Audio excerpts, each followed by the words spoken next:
Hello Ivan ඔගුල්ල මේකත්ලා ඉන්න weak වෙති තවත් අලුත් වීඩියෝ එකක් එක්ක.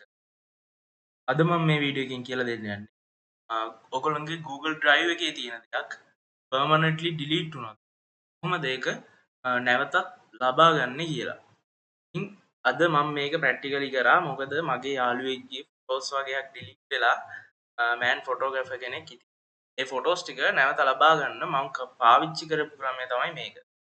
ඉතින් මම පල්ලෙහා දාලා තියෙනවා ලින්ක් එක.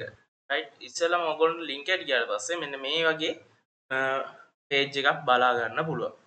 රයිට් මෙන්න මේ වගේ පේජ් එක මේ ලින්ක් එක මම පල්ලෙහා කමෙන්ට් එකේ පින් කරලා තියන්නම්. ඒ වගේම ඩිස්ක්‍රිප්ෂන් එකෙත් දාලා තියන්නම්. මේකට ගියාට පස්සේ පල්ලෙහාට ගියාම අපිට බලා ගන්න පුළුවන් මෙන්න මේ වගේ request file recovery කියලා. රයිට් request file recovery කියන එකට යන්න. ඊට පස්සේ අපේ password එක ඉල්ලනවා. ඉතින් මෙතනදි මතක තියාගන්න ඕන ඕගොල්ලෝ ඒ අදාළ data recover කරන්න ඕන email එකකින්ම තමයි log වෙන්න ඕන.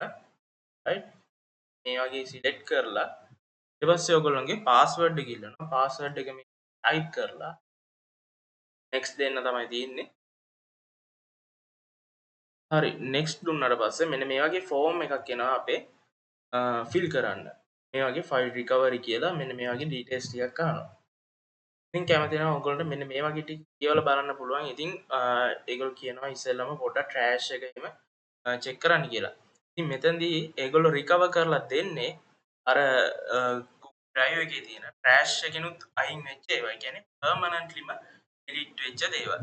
ඉතින් මම පොඩ්ඩක් විස්තරේ මෙහෙම කියන්නම්. ඉතින් Google Drive එකේ අපි ෆොටෝ එකක් හරි මොනවා හරි ડોකියුමන්ට් එකක් අප්ලෝඩ් කරලා තියෙද්දි ඒගොල්ලෝ ඒ සර්වර් එකේ කොපීස් තියා ගන්නවා. ඉතින් මේ කොපීස් තියාගන්නේ මොකක් හරි එක සර්වර් එකක් ඩවුන් වුණා. disaster recovery කියන මෙතඩ් එක පාවිච්චි කරලා තවත් තියෙන බෑකප් සර්වර් එකකින් අපේ යූසර්ට මේ ෆයිල් එක ඒ වගේ මේ අදාළ දේවල් ඇක්සස් කරන්න පුළුවන් විදිහට තමයි හදලා තියෙන්නේ. ඉතින් අපි මේන් සර්වර් එකේ මේ දේවල් ඩිලීට් කරාට අර බෑකප් සර්වර්ස් වල මේ දේවල් තියෙන්න ඉඩ කඩ තියෙනවා. රයිට් ඊට පස්සේ මේ ෆෝම් එකේ අපේ දේ විස්තර ටික පුරවන්න ඕන.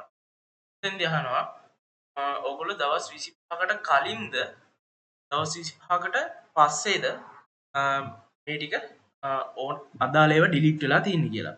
ඉතින් දවස් 25කට ඇතුලේ නම් ඔයාලට yes දෙන්න පුළුවන්. දවස් 25කට වඩා වැඩි නම් no දෙන්න පුළුවන්. ඊට පස්සේ මෙතන අහනවා මොන වර්ගයේ ෆයිල් ටිකද ඔයගොල්ලන්ට රිකවර් කරන්න ඕනේ කියලා. ඉතින් මෙතනදී ඔයගොල්ලෝ බලා ගන්න පුළුවන් documents, slides ඒ වගේම photos and videos Google Drive එකට අප්ලෝඩ් කරලා තියෙන photos and videos ඒ වගේම WhatsApp backups ඒ වගේම ඔයගොල්ලෝ Google Photos app එකේ පාවිච්චි කරලා photos and videos albums ඒ වගේම email attachment ඒ වගේම contact and YouTube videos. ඉතින් මෙතනින් ඒ අදාළ දේ සිලෙක්ට් කරන්න ඕනේ. ඉතින් මම මේ විදිහට Google documents මගේ doc එකක් තමයි recover කරන්න ඕනේ. ඉතින් මම මේ ඒක සිලෙක්ට් කරනවා. ඉතින් ඔයගොල්ලෝගේ requirement එක පුළුවන් ඒක සිලෙක්ට් කරගන්න.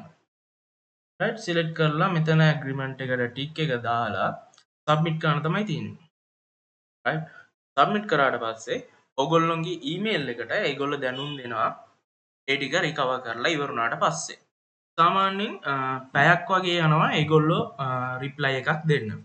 right ඒ පැය ඇතුළත ඔයගොල්ලෝගේ drive එක check කරලා බලන්න පුළුවන් කොහොමද ඒගොල්ලෝ recover එක වෙන්නේ කියලා.